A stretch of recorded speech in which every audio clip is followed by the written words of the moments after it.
17 years of marriage, 3 kids, and what I genuinely believed was a perfect suburban life.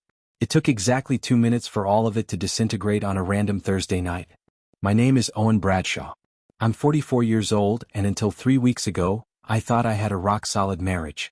I'm a managing partner at a mid-sized law firm in downtown Seattle.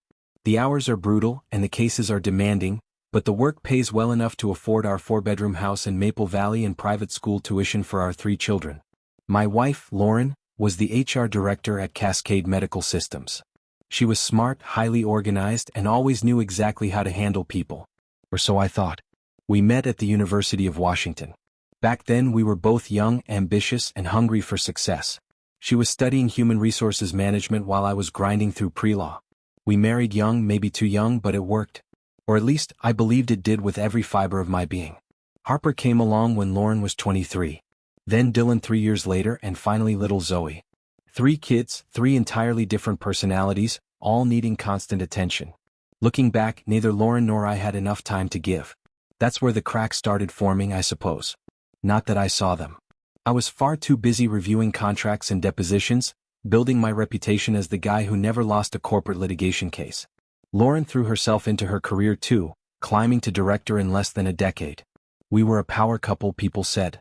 The kind of partnership that looked flawless from the outside. But the trouble with looking perfect is that you stop checking to see if anything is rotting underneath. It was a Thursday night when the illusion shattered.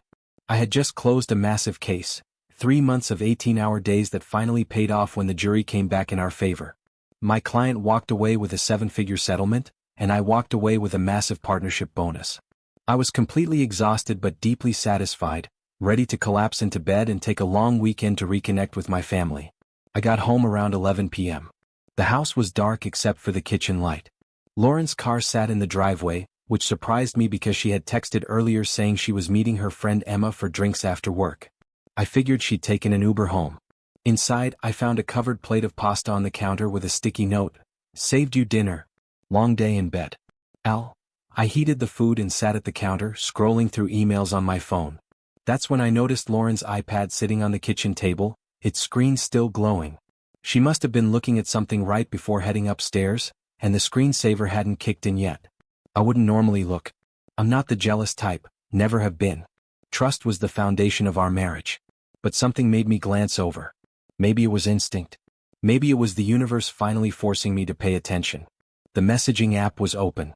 It wasn't regular texts, but an encrypted chat program people use when they don't want things traced. The name at the top read simply, C. Nothing suspicious about a single letter, right?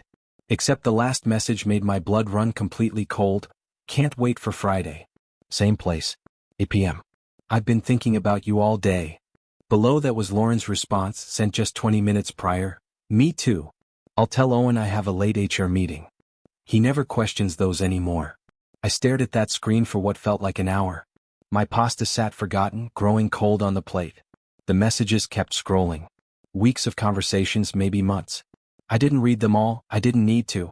The pattern was blindingly clear. It was Caleb. It had to be. Lauren had started going to a premium gym 6 months ago, constantly talking about her new personal trainer and how he was helping her feel strong again. Caleb Foster, owner of Apex Athletic Club downtown. She'd shown me his Instagram once. A chiseled guy in his early 40s with the kind of smile designed to make women weak. I'd actively encouraged it, telling her it was great she was taking time for herself. What an absolute idiot I'd been. My first instinct was to storm upstairs, rip the covers off her, and demand answers. I wanted to throw the iPad at her face and watch her scramble for explanations. But the lawyer in me took over. The part of my brain that knows you never confront a hostile party until you have every single piece of evidence lined up. This required strategy, not raw emotion. I took clear photos of the screen, capturing every single message I could find. Then I carefully placed the iPad back exactly where it had been, finished my cold pasta, and went upstairs. Lauren was asleep or pretending to be. For 17 years I had looked at that face, believing I knew the person behind it. I changed in the dark, slipped under the covers, and lay there staring at the ceiling, building a case in my mind. Community property state, 3 minor children, her income versus mine, custody arrangements. Friday was exactly 1 day away. Same place, 8 p.m. I needed to find out where that was. The next morning I woke up before my alarm. Lauren was already in the shower, her phone charging on the nightstand. Her passcode was our eldest daughter Harper's birthday. It hadn't changed in years. I opened the encrypted app. There were more messages from overnight. Caleb telling her he couldn't sleep thinking about her. Lauren responding that she'd dreamed about him. The kind of intimate conversation that should have been happening between us, but hadn't in years. I scrolled further back and found a restaurant name. Altitude, a high-end steakhouse on the 23rd floor of the Columbia Tower. Window seat, reservation under Foster, 8 p.m. I memorized the details and put the phone back. When Lauren emerged from the bathroom wrapped in a towel, she smiled warmly. "Morning. Didn't hear you come in last night. How did the case go?" Her voice was casual, light, entirely normal. Like she hadn't just been texting another man about their secret date while I slept beside her. "We won," I said, matching her tone perfectly. "Jury came back in 2 hours." "That's amazing." She crossed the room and kissed my forehead. I smelled her shampoo, the exact same brand she'd used for a decade. "I'm so proud of you. We should celebrate." "Maybe this weekend," I replied. "I've got a lot of follow-up paperwork to handle first." She nodded, walking over to her closet. "I have that late HR meeting Friday night. Won't be home until after 9 o'clock probably." There it was. The lie delivered smoothly, seamlessly practiced. "No problem," I said, keeping my voice dead steady. "I'll order pizza for the kids." Lauren smiled at me through the mirror as she held up 2 blouses. "You're the best, you know that?" I just smiled back. She chose the blue blouse, the one that brought out her eyes, and continued getting ready to spend another day pretending our marriage was fine. Friday morning started like any other day. Lauren kissed me goodbye at 7:30 a.m., coffee thermos in hand, reminding me she'd be late. I watched her BMW pull out of the driveway and immediately went to work. I called my brother Jake. He worked in digital forensics for a cybersecurity firm, and if anyone could help me document this without tipping my hand, it was him. "I need a favor," I told him over lunch at a quiet diner across town, sliding my phone over to show him the screenshots. Jake's face hardened instantly. "Oh man. Owen, I'm so sorry. How long has this been going on?" "At least 6 months. I need everything. Messages, calls, location history. Can you do it cleanly?" "I can clone her phone data remotely if you can give me access to her iCloud account for just 5 minutes, Jake said, pulling out a small USB drive. "And install this software on her laptop. It'll run silently in the background and sync everything to a secure server I control." That afternoon, while Lauren was at work and the kids were at school, I installed the software. Within an hour, Jake texted me, "Got it all. This is worse than you think. Call me tonight." But I couldn't focus on that yet. I had one more piece to put in place.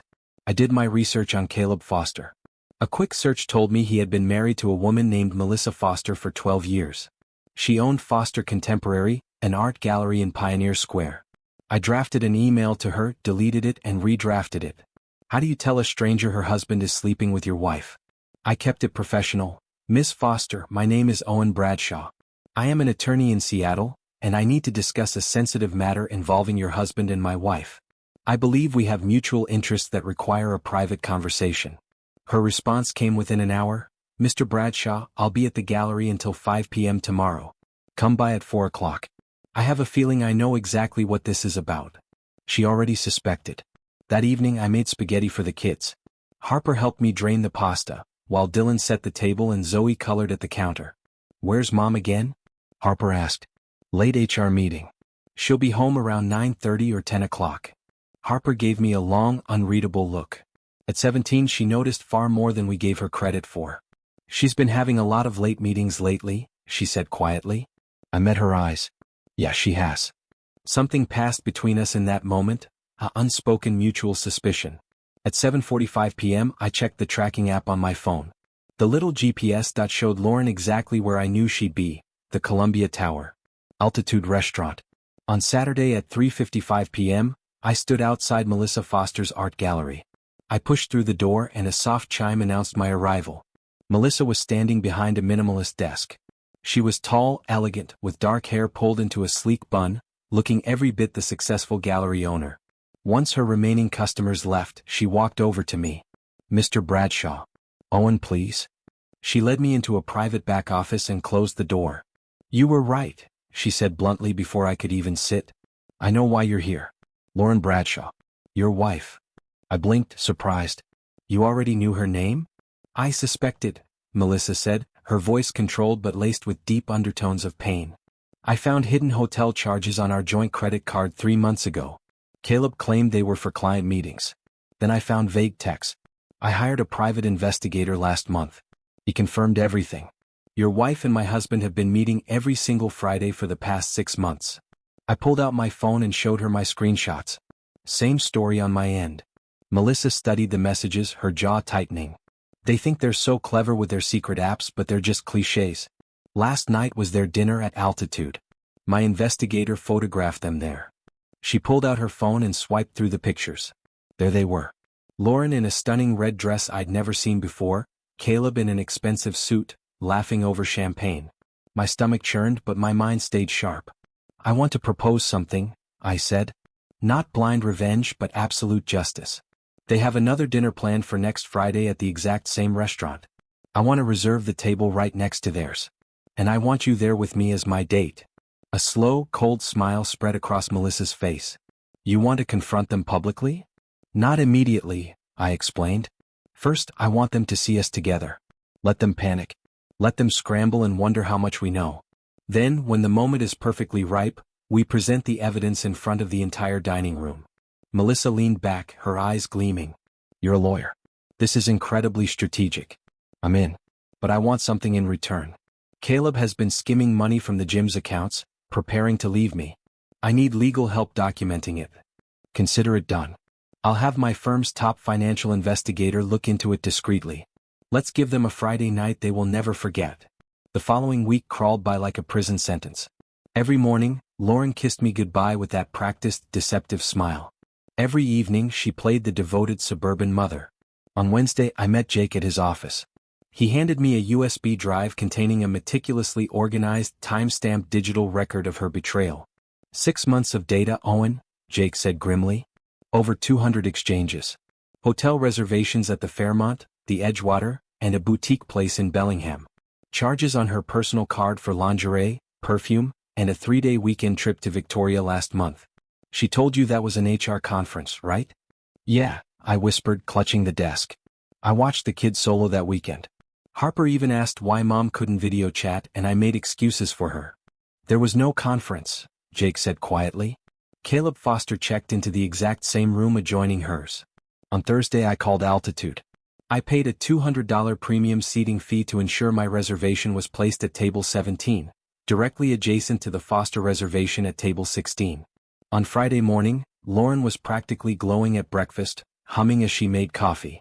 She had already laid out that specific red dress from the private investigator's photos. Special day. I asked casually. Lauren smiled. Just feeling good. I have that late HR meeting tonight, so don't wait up.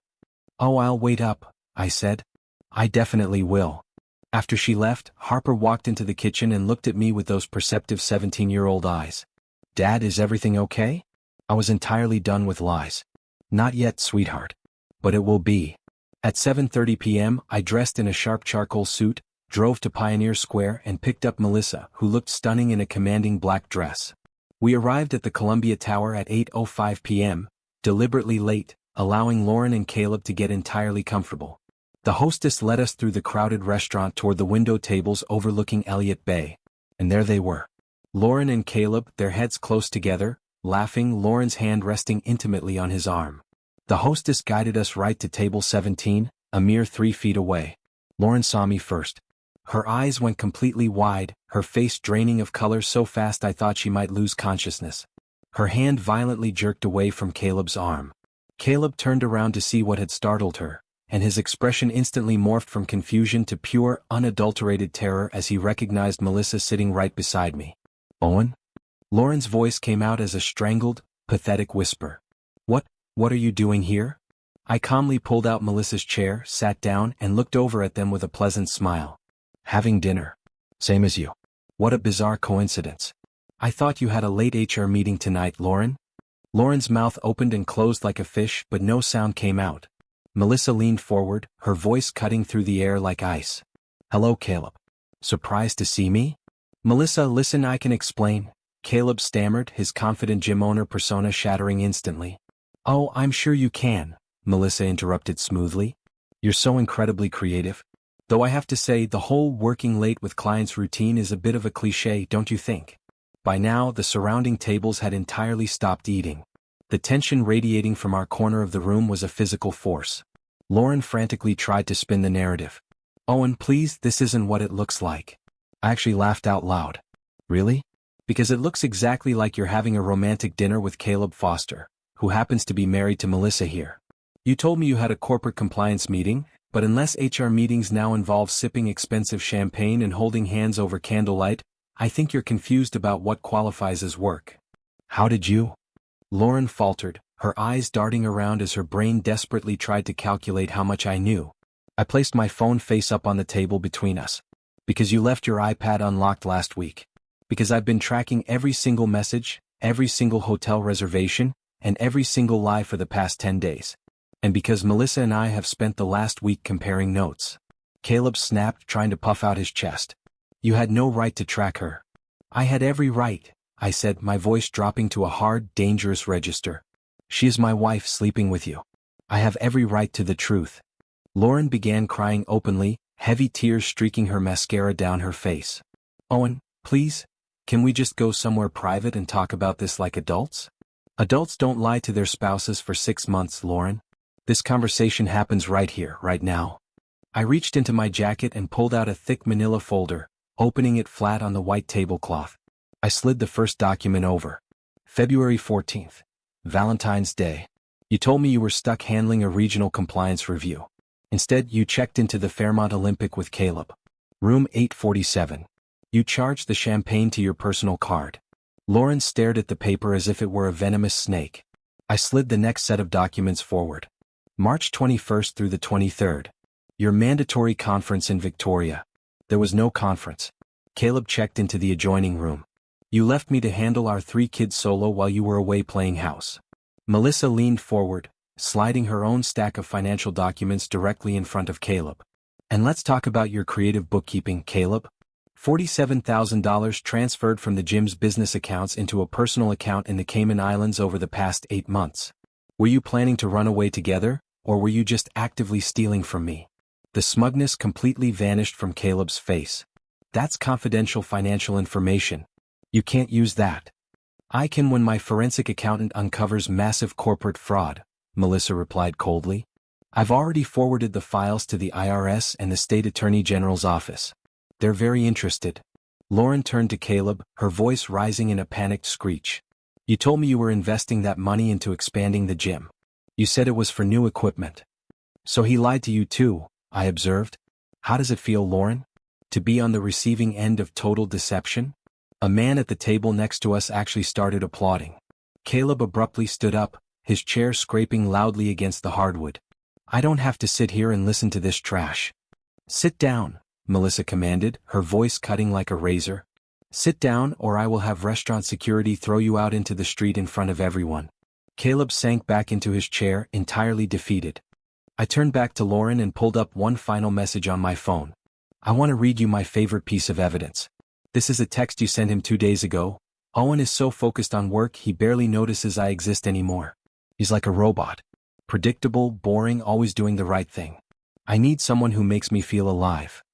Lauren's face turned crimson. That was private. Nothing is private when you betray your family, I snapped. You want to know what's truly hilarious, Lauren? While you were complaining about how boring and predictable I am, I was working 80-hour weeks to pay for this house, our kids' private schools, and the luxury BMW you drove here tonight. Everything you enjoy, I provided. And this is how you repay me. I never asked you to work that much, she whispered weakly. No, you just thoroughly enjoyed spending every dollar I earned. I stood up, feeling a profound sense of cold clarity. Here's what happens next.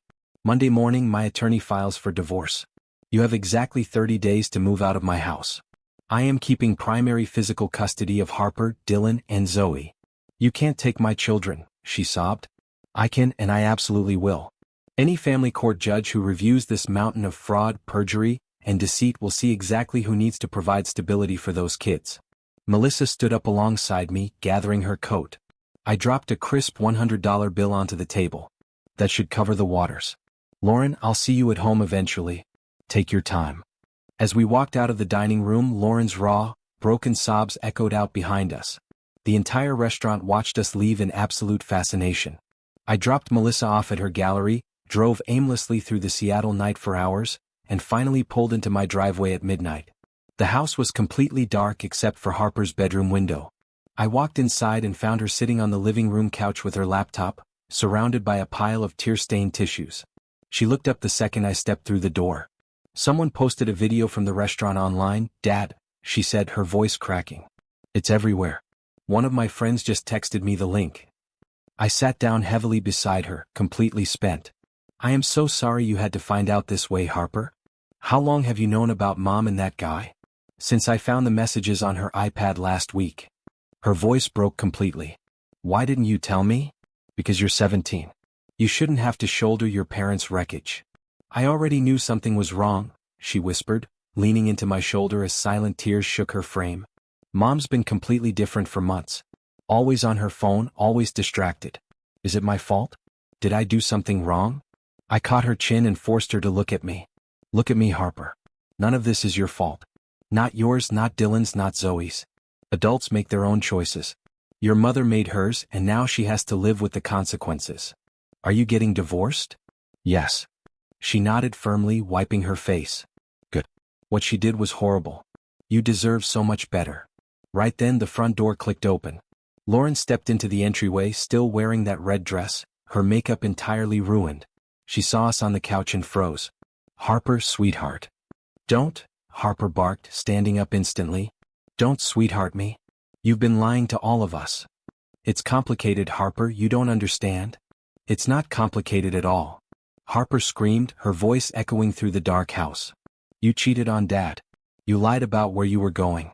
You made him look stupid in front of the entire city."